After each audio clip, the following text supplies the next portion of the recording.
Salam damai sejahtera bagi kita saudara-saudari, Bapak Ibu yang ada di rumah. Saya ucapkan terima kasih telah menonton ini, dan saya harap kabar Bapak Ibu yang ada di rumah baik-baik saja dan dalam perlindungan Tuhan. Pada kesempatan kali ini adalah kesempatan yang sangat begitu istimewa bagi kita, di mana kita masih mendengarkan sebagian dari firman Tuhan. Mungkin pada masa pandemi ini banyak orang yang kena COVID-19 dan mungkin tidak sempat untuk mendengarkan kebenaran-kebenaran yang begitu Alkitab, yang Alkitabiah. Tetapi Bapak Ibu yang mendengarkan mempunyai kesempatan, dan hal itu kita jangan sia-siakan. Oleh sebab itu, kita akan merenungkan tentang kebenaran firman Tuhan ini. Karena kebenaran firman Tuhan ini dapat menumbuhkan iman kita dan dapat menjadikan kita sebagai orang yang terus-menerus rindu akan kebenaran firman Tuhan. Oleh sebab itu, maka judul pembahasan kita atau topik renungan kita pada hari ini yaitu konsep keselamatan menurut Alkitab. Oh Bapak Ibu, saudara-saudari yang ada di rumah, Bapak Ibu yang mendengarkan, bahwa konsep keselamatan yang Alkitab ini adalah konsep yang absolut.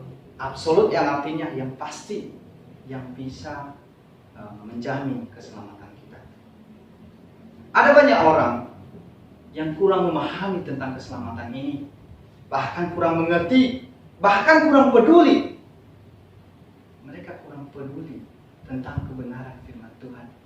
Ketika kita berbicara dengan masalah Alkitab, ketika kita berbicara tentang hal-hal rohani, bahkan mereka memilih main bola, mereka lebih memilih jalan-jalan daripada merenungkan kebenaran firman Tuhan. Nah, itulah sebab pada kesempatan kali ini, inilah kesempatan yang sangat istimewa. Oleh sebab itu kita buka Alkitab kita dari Lukas pasal 2 ayatnya yang ke-30. Bapak Ibu yang mendengarkan, menyimak, yang ada di rumah menyimaknya, biar saya bacakan. Sebab mataku telah melihat keselamatan yang daripadamu.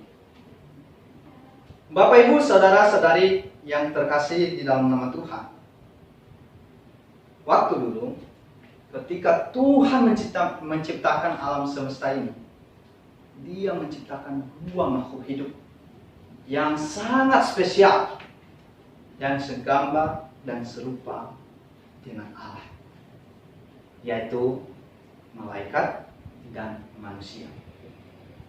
Maka Tuhan memberikan tiga yang sangat istimewa bagi mereka, yaitu akal budi, hati nurani, dan kehendak bebas.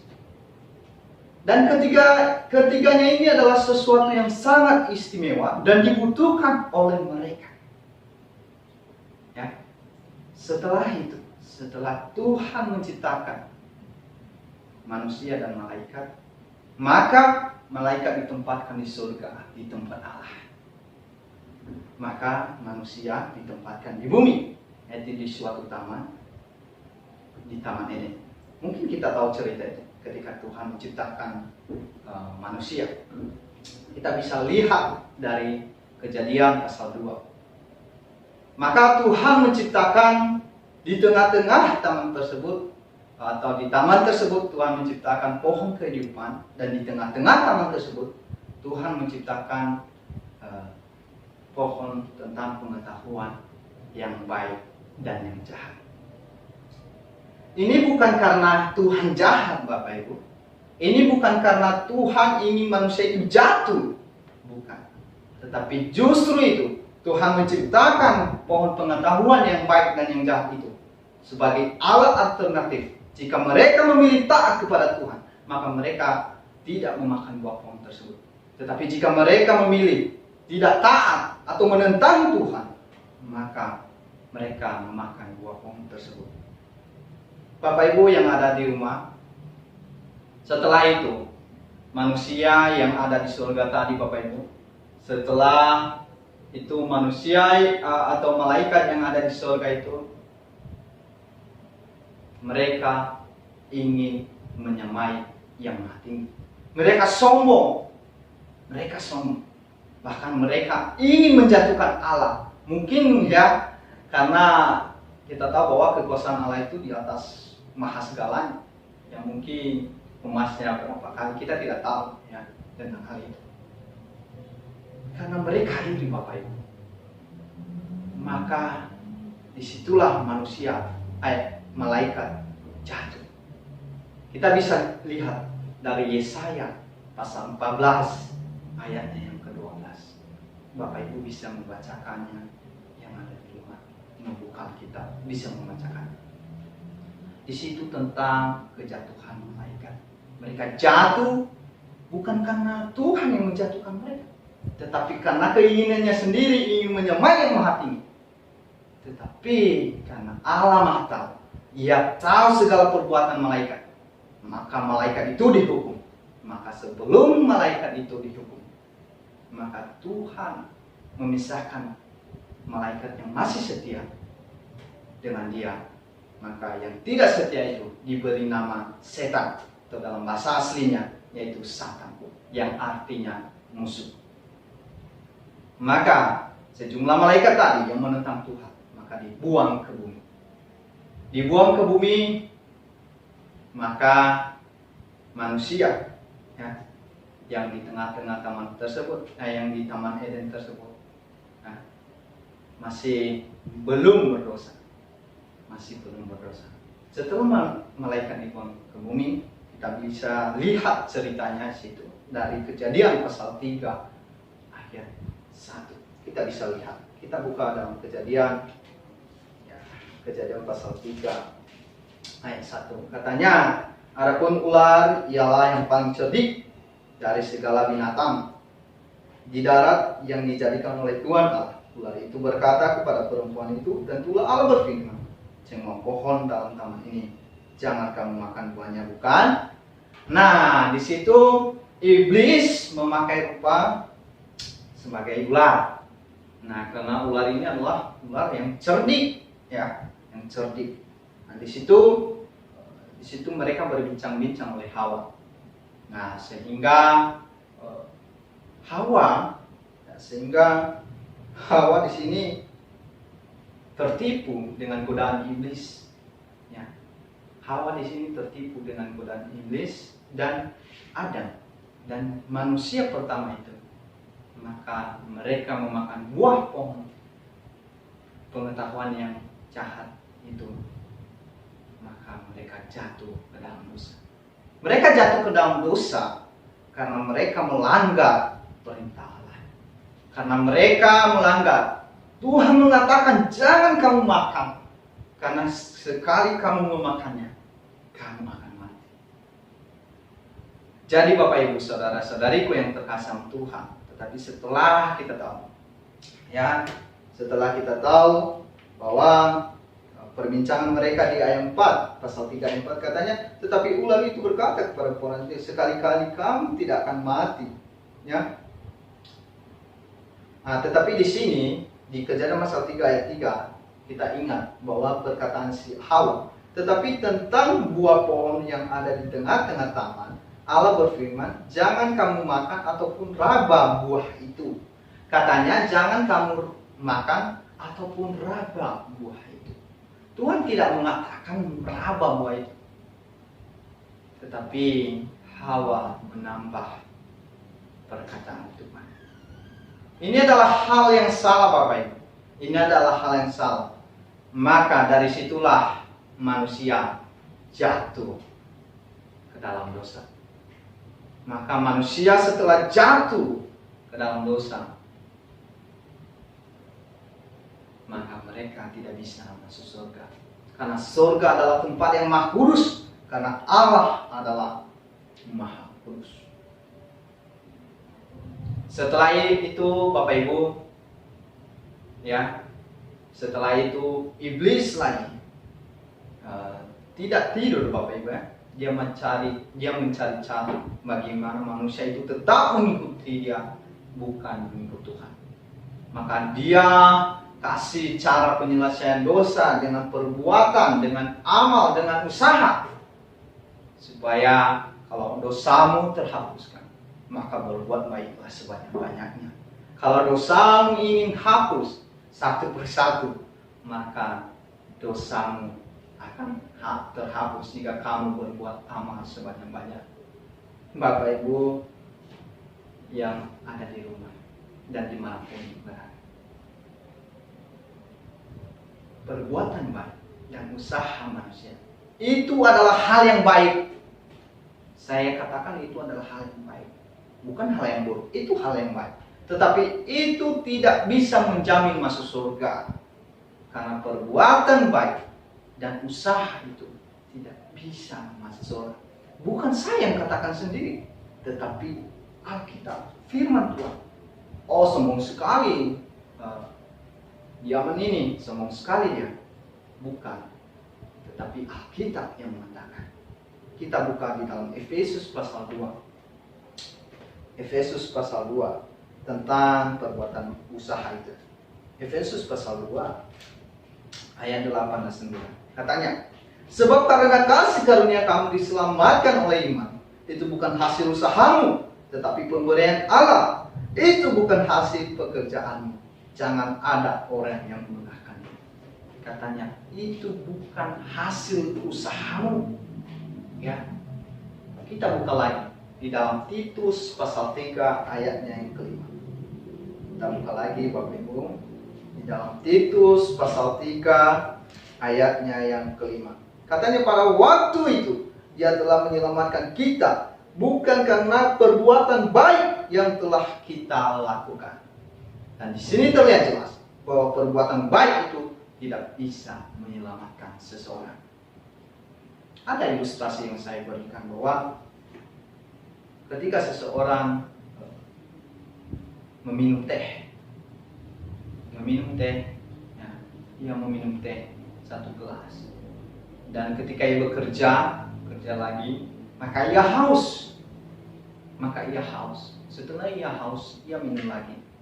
Setelah ia minum lagi, maka besok-besoknya, setelah ia pengen minum jus, maka dia kasih jus itu.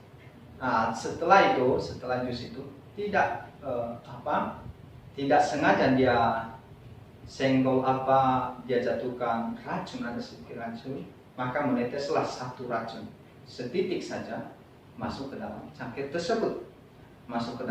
tersebut. Setelah itu Bapak Ibu, maka dia tahu bahwa racun itu sudah masuk di dalam gelas tersebut. Maka dia berusaha kasih warna, dia kasih manisan. Maka memang setelah dia kasih sama orang lain, maka orang lain itu akan mati. Memang jus yang telah dibagikan tadi, jus yang telah dikasih tadi memang akan merubah warna, sama seperti perbuatan baik kita. Kalau kita berbuat ini, kalau kita berbuat itu, sangat baik di mata semua orang. Itu baik, itu terlihat baik di mata semua orang. Tetapi racun atau dosa yang belum terselesai, maka itu akan tetap dosa. Itu tidak akan menghilang, sama seperti racun tadi yang menetes di cangkir, walaupun setitik saja, dan bisa mematikan 1 orang ataupun semua yang meminum di situ. Ini adalah ilustrasinya bahwa dosa itu tidak bisa lewat perbuatan. Karena perbuatan itu sesuatu hal yang usaha manusia dan bisa memegahkan diri sendiri. Dan oleh sebab itu, maka dosa tersebut harus dihukumkan. Kita bisa lihat di dalam Roma pasal 6. Roma pasal 6 ayat 23, Bapak. Katanya di sini, bahwa sebab upah dosa ialah maut, tetapi karunia Allah ialah hidup yang kekal dalam Kristus Yesus Tuhan kita. Katanya sebab upah dosa ialah maut. Maut adalah kematian. Maka di situ kita tahu bahwa dosa itu harus dihukum. Maka manusia tentu memerlukan sesuatu yang lebih, ya, karena manusia sudah jatuh di dalam dosa. Maka karena Tuhan Maha Kasih, Tuhan Maha Adil, yang mengasihi manusia, yang adil dalam firman-Nya, maka Tuhan berjanji akan kirim juru selamat. Tuhan berjanji akan kirim juru selamat yang akan menebus dosa seisi dunia. Maka di situ terlihat jelas, ya, ketika zaman Adam dan Hawa, zaman Nuh, zaman Abraham, zaman Musa, ya, sampai zaman Harun, sampai Yohanes tampilnya Yohanes. Di situ orang-orang perjanjian lama, jika mereka ingin masuk surga, maka mereka harus percaya dan bertobat. Mereka harus percaya dan bertobat dan percaya pada janji juru selamat yang akan datang itu. Maka mereka harus melakukan suatu mesbah, sebuah mesbah yang seperti meja ini, tetapi berupa seperti batu. Mereka susun bagus, cakep lah, yang bagus, ya, rata. Lalu mereka mengambil suatu domba, mereka taruh di atas, mereka sembelih. Bukan domba itu yang menyelamatkan, tetapi janji juru selamat itu yang akan datang. Maka yang menyimbolkan juru selamat itu adalah domba tersebut. Maka mereka sembelih sambil mengaku dosa, maka mereka masuk surga. Tetapi sampai Yohanes tampil, ya, sampai Yohanesnya tampil di dalam Yohanes pasal 1, kita buka Yohanes pasal 1 ayatnya yang 29. Katanya, pada keesokan harinya Yohanes melihat Yesus datang kepadanya, dan ia berkata, lihatlah anak domba Allah yang menghapus dosa dunia. Yesus disimbolkan dengan domba tersebut. Jadi setelah Yesus datang, maka Yohanes mengatakan, Yohanes lihat, anak domba sudah datang, sudah waktunya, sudah datang. Maka dari situlah ketika Tuhan Yesus datang, maka simbol-simbol dari juru selamat itu mengacu kepada Tuhan Yesus Kristus. Maka orang perjanjian baru pada zaman kita sekarang, ya, pada zaman kita sekarang, kita bertobat dan percaya kepada juru selamat yang sudah datang, yang sudah disalibkan, menanggung dosa kita, bahkan dosa seisi dunia. Kita bisa buka di dalam 1 Yohanes, ya, pasal 2 ayatnya yang kedua. Dan bisa buka dalam 1 Yohanes pasal 2 ayat yang kedua. Katanya, dan ia adalah pendamaian untuk segala dosa kita, dan bukan untuk dosa kita saja, tetapi juga untuk dosa seluruh dunia. Maka itulah Bapak Ibu Saudara-saudariku yang terkasih, ini adalah hal-hal yang perlu kita pelajari. Manusia ada perjanjian baru, kalau mereka ingin masuk surga, maka mereka harus percaya dan bertobat kepada juru selamat yang sudah datang. Dan setelah itu, Bapak Ibu, setelah mereka percaya dan bertobat, akan mereka memberi diri dibaptis. Baptisan hanyalah sebagai lambang kematian dan kebangkitan Yesus Kristus. Dan baptisan ini kepada orang yang percaya, yang bisa berbicara. Ya, baptisan ini kepada orang yang berpercaya. Kita bisa lihat dari Kisah Para Rasul pasal 8 ayat 37, ya, Matius pasal 3 ayat 11, kita lihat di situ bahwa baptisan ini sebagai tanda pertobatan seseorang. Artinya sudah mengaku bertobat, percaya dulu, lalu dibaptis. Tapi kalau belum percaya dan bertobat, ngapain dibaptis, ya kan? Itu dia. Jadi di situ maka manusia kalau mereka masuk surga pada perjanjian baru, mereka harus mengaku dan percaya pada juru selamat yang sudah datang, dan sebagai hal itu adalah sebagai kepastian keselamatan mereka.